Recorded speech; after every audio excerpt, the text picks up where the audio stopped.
m'appelle Sarmendi Casanov. Je suis l'assistante de langue de français à Chennai, donc à VIT Chennai, l'université où je travaille actuellement. Alors, donc pourquoi est-ce que j'ai choisi l'Inde comme destination? Alors d'abord, je viens de l'île de la Réunion et j'ai des origines indiennes. Et ça a toujours été un rêve au fait de venir en Inde et de découvrir finalement le pays de mes ancêtres, car j'avais jamais eu l'opportunité avant. Donc c'est pour ça, j'avais toujours voulu faire une mobilité internationale et l'Inde c'était vraiment ma destination de rêve, donc c'est pour ça que j'avais choisi ce pays-là. Alors, qu'est-ce que l'Inde m'a apporté ici? Enfin, le fait d'être en Inde, je dirais que ça m'a apporté beaucoup en autonomie. Donc on arrive vraiment dans un pays étranger, complètement différent de l'Europe, de nos standards habituels. Et il y a aussi la barrière de la langue. Donc ça nous force aussi à pratiquer notre anglais. Donc moi qui n'avais pas eu vraiment l'occasion en étant en France de pratiquer mon anglais. Donc là, quand on est forcé, eh ben, on progresse. Et ça permet aussi de voir que même si on ne parle pas forcément la langue du pays, car il faut savoir que tous les Indiens ne sont pas anglophones, on arrive quand même au fait à communiquer. On va réussir à créer des moyens de se faire comprendre et de comprendre les autres. Donc cette capacité à s'adapter, vraiment, quand on vient en Inde, elle est renforcée au maximum, je pense. Donc oui, moi je donne des cours de français pour des étudiants donc, à l'université. Ils sont tous pour moi des étudiants débutants, donc en niveau A1, ils découvrent le français avec moi. Le fait, je pense qu'ils aient donc une francophone, hein, une française au sein de leur campus, ça apporte vraiment un plus pour l'apprentissage de la langue.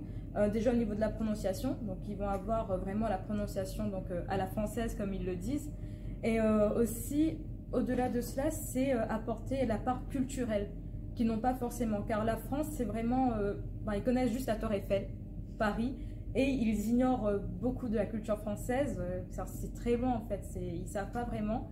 Et là, le fait de me côtoyer, de me poser plein de questions sur ma culture finalement, ça permet aussi d'avoir une grande ouverture culturelle qu'ils n'auraient pas, je pense, si il n'y avait pas ma présence au sein du campus.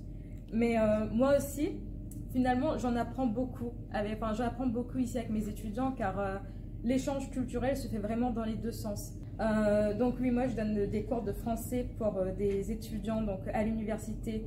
Ils sont tous pour moi des étudiants débutants, donc en niveau A1, ils découvrent le français avec moi. Le fait, je pense qu'ils aient donc une francophone, hein, une française au sein de leur campus, ça apporte vraiment un plus. Ce que je peux mettre en pratique pour donc, faire découvrir la culture française, avec bien sûr l'apprentissage de la langue, c'est aussi des activités qu'on va faire, donc des activités un peu plus ludiques. Donc moi j'aime bien faire par la cuisine, donc les faire préparer des recettes françaises comme le pain perdu, les crêpes, donc des recettes typiquement françaises, européennes, qu'ils ne connaissent pas. Et c'est un moyen pour eux donc déjà d'être motivés pour apprendre cette culture française, la langue, et aussi donc de découvrir la gastronomie française. Donc mes élèves, ils apprécient beaucoup ce type d'activité. Et aussi, je dirais, moi, ce qui me fait plaisir dans ma classe, mes moments préférés dans mes classes, c'est vraiment quand mes élèves arrivent à participer et osent parler en français, car ils sont très timides, c'est une langue vraiment inconnue. Et quand ils osent franchir ce pas, je me dis, ah, j'ai réussi à leur faire passer ce cap et avoir peut-être confiance, finalement, cette confiance en eux qu'ils n'avaient peut-être pas avant.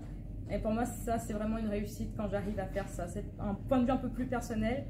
Ça dépasse juste l'apprentissage du français. Et donc, pour les futurs assistants qui voudraient choisir l'Inde, un conseil, préparez-vous à l'avance. Documentez-vous sur la culture indienne.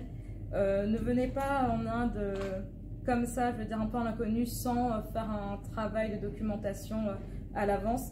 Car l'Inde, c'est très différent de la France. C'est une culture qu'on n'a pas en France et il faut vraiment être prêt à faire ce travail d'adaptation culturelle. On n'a pas le confort forcément comme en Europe, mais il faut non plus ne pas avoir un travail de jugement et être prêt à accepter et à comprendre les différences culturelles au sein d'un pays. Donc ayez l'ouverture d'esprit et tout se passera bien.